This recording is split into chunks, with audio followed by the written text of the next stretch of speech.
दोस्तों ज़िंदगी में ऐसा बहुत बार होता है कि कोई घटना या तो हम छोटे होते हैं तब घटी होती है या हम बड़े होते हैं तब घटी होती है, पर ज़िंदगी भर तक वो हमारे दिमाग और दिल में रह जाती है। और जब जब वो घटना हमें याद आती है तो हम सवालों में जुट जाते हैं और हम उसमें से निकलने की कोशिश करते हैं। ऐसा ही कुछ हुआ था राकेश के साथ। मैं आपको उसकी कहानी सुनाता हूँ। मेरा नाम राकेश है। एक बार फिर आज मेरे दोस्त ने मुझसे कहा कि क्यों ना आज पिकनिक मनाने चले, और आज भी पिकनिक का नाम सुनकर मैं डर जाता हूँ। वही सारी पुरानी बातें याद आ जाती हैं जब मैं अपने स्कूल में दोस्तों के साथ पिकनिक बनाने गया था। वैसे तो बहुत वर्ष बीत गए, पर आज भी मुझे सब अच्छे से याद है। मुझे याद है जब मैं स्कूल के दोस्तों के साथ पिकनिक पर गया था, आखिरी बस में बैठा था, मतलब चौथे नंबर की बस में आखिरी सीट पर मेरे दोस्तों के साथ बैठा हुआ था। सब मज़े में थे। आधी रात में, रात के करीब 12 बजे थे, तब बहुत ज़ोर से आवाज़ आई। शहर के बाहर थे हम, और इस कारण से बस में जितने स्टूडेंट थे, टीचर थे, सब डर गए। ड्राइवर उतरकर चेक किया तो पता चला बस का टायर फट गया है। ड्राइवर ने कहा, आप लोग होटल में चले जाइए, कुछ नाश्ता कर लीजिए, मैं जल्दी से काम ख़त्म कर लेता हूँ। और हम सभी होटल चले गए।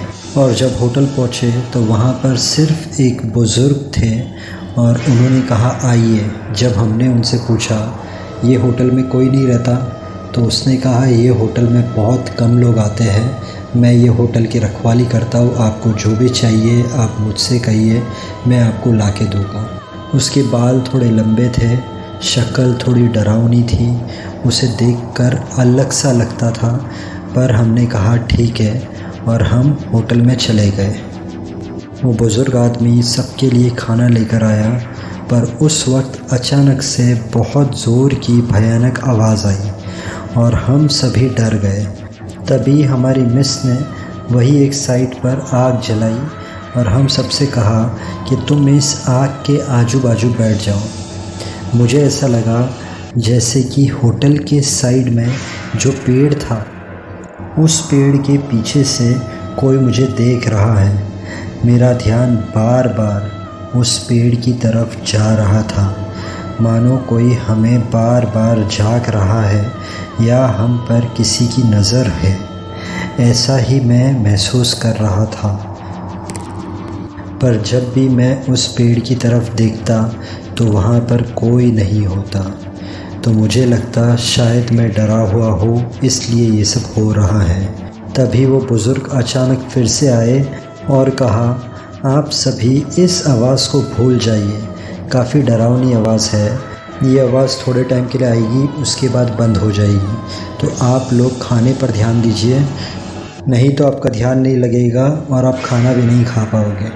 तभी एक स्टूडेंट ने पूछा कि बाबा ये आवाज़ किस चीज़ की है, तो बाबा ने उसे कोई जवाब नहीं दिया और बाबा वहाँ से चले गए। फिर मैं जब खाना खाने लगा तभी अचानक मेरा ध्यान उस पेड़ की तरफ गया, और फिर जब मैंने उस पेड़ के ऊपर की तरफ देखा तो मैंने देखा जैसे वहाँ पर कोई काला साया सा था और उसकी आंखें चमक रही थी। मैंने तुरंत अपना सिर नीचे कर लिया और खाना खाने लग गया। और उसके बाद जब मैंने फिर से सिर उठाकर वहाँ देखा तो मुझे कोई नहीं दिखा वहाँ पर, तो मुझे थोड़ा अच्छा सा लगा।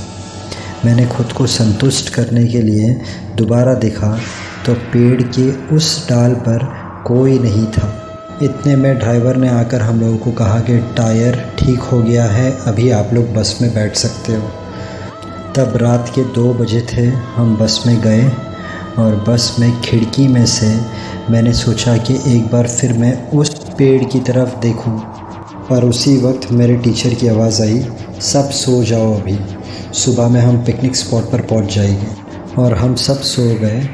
आज तक कोई भी पिकनिक का नाम लेता है तो मेरे दिमाग में वही चीज़ आती है, वही सवाल आता है क्या वाकई में कोई उस पेड़ पर था या ये सिर्फ एक मेरा भ्रम है?